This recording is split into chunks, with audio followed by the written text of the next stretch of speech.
Hello everyone, welcome to coding for dev. तो आज की वीडियो में आपको बताऊंगा route parameters and query strings.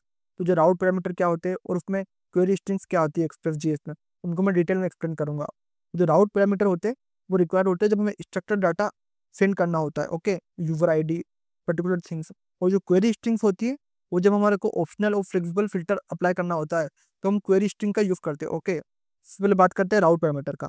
What are route parameter? तो राउट पैरामीटर ये एक नेम्ड वेरिएबल होते हैं जो यूआरएल पाथ में हम यूज करते हैं कोलन का यूज करके, ओके। जो टिपिकली हम आइडेंटिफाई करते हैं यूजर प्रोडक्ट।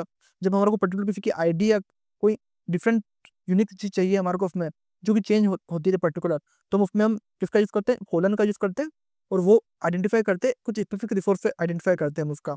तो अगर इसका यूआरएल मैं आपको बताऊं, तो अगर आपका एक लोकलिस्ट का 300 सर्वर है, इसका एक सिंपल एग्जांपल बताऊं, तो हम इसको एक्सेस कैसे करते हैं? Request dot parents dot I D, इसके आईडी से हम उसको एक्सेस करते हैं पेरेंट्स पेरेंट्स रिक्वेस्ट से, ओके। इसका यूआरएल क्या है कि अपने लोकल 2000 पे एक यूजर है और यूजर की आईडी क्या है 42, तो हम उसका आउटपुट में उसके यूजर की आईडी क्या आएगी 42, ओके। तो इस तरीके से हम राउट पैरामीटर से हम पर्टिकुलर राउट्स के अंदर की चीज़ों को एक्सेस कर सकते हैं। हम मल्टीपल पैरामीटर्स में भी हम राउट को एक्सेस कर सकते हैं। जैसे अगर मेरे को यूजर के अंदर यूजर की आईडी है और यूजर के आईडी के अंदर उसकी पोस्ट है और पोस्ट के बाद उसकी पोस्ट आईडी है, तो अगर मुझे यूजर आईडी और पोस्ट आईडी दोनों चाहिए तो मैं दोनों को रिक्वेस्ट डॉट पेरेंट से लेके मैं उसको डायरेक्टली शो सेंड कर सकता हूँ, ओके, और उसको यूज कर सकता हूँ। तो ये होता है हमारे राउट पैरामीटर्स।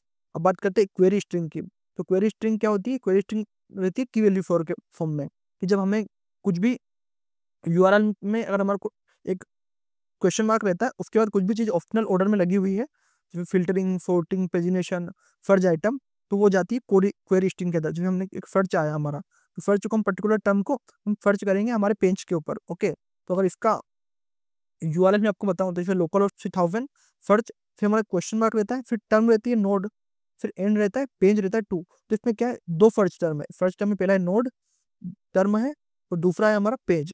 तो दो आउटपुट शो होंगे पर्टिकुलर। तो इसको अगर आपको डायरेक्टली एक्सेस करना है तो आप डायरेक्ट रिक्वेस्ट डॉट क्वेरी करो, आपको दोनों शो हो जाएंगे, नोड और पेज दोनों, ओके। तो जो राउट पेरेंट और क्वेरी स्ट्रिंग होती है, दोनों में डिफरेंट क्या है कि इसमें रिक्वायर्ड जरूरी है और क्वेरी स्ट्रिंग में रिक्वायर्ड जरूरी नहीं है, ओके। और ऑर्डर मैटर करता है राउट पेरेंट में, और क्वेरी स्ट्रिंग में ऑर्डर मैटर नहीं करता।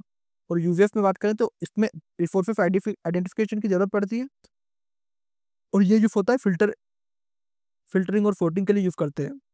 और इसको एक्सेस करते हैं हम रिक्वेस्ट डॉट पेरेंट्स को, राउट पेरेंट्स को, और इस क्वेरी स्ट्रिंग को एक्सेस करते हैं रिक्वेस्ट डॉट क्वेरी की मदद से, ओके। ये दोनों का हमने एग्जांपल जो भी हमने यूज करे थे, ओके।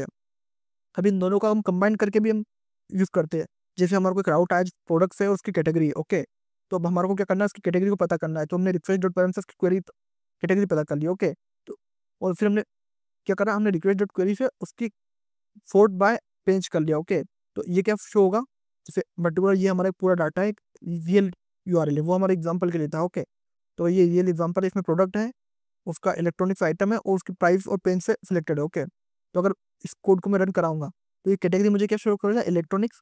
और सॉर्ट किसके होगा? प्राइस से सॉर्ट होगा, और पेन जिसके होंगे 2, ओके। तो इससे हमने इन दोनों के यूज से क्या करा? राउट पैरामीटर इन दोनों के यूज से हमने उसकी पर्टिकुलर क्वेरी एक्सेस कर ली, और उससे हमने उसका डाउट में जो अलग अलग पेरेंट्स थे उसका डाटा एक्सेस कर लिया। तो बेस्ट प्रैक्टिस क्या है कि हमेशा हमको राउट को पेरेंट्स एसेंशियल पार्ट में यूज करना चाहिए, ओके। और जो क्वेरी स्ट्रिंग है उसको हम ऑप्शनल फीचर से यूज करना चाहिए। और हमेशा हमको इन दोनों को यूज करने से पहले दोनों को कोड को सैनिटाइज करना चाहिए, उसके बाद ही इन दोनों के कोड को हमको यूज करना चाहिए, ओके। तो अगर इसकी मैं समरी टेबल आपको बताऊं, तो ये इसका सिंटेक्स है दोनों का, और इनको दोनों को कैसे एक्सेस कर सकते हैं जो कि हमने पढ़ लिया, ओके। आपको इससे रिलेटेड कुछ भी डाउट है राउट पैरामीटर्स क्वेरी स्ट्रिंग से रिलेटेड, तो आप कमेंट कर सकते हो। और इसी तरह के और वीडियो देखने के लिए कोडिंग फॉर डेव को सब्सक्राइब करो। Thank you for watching.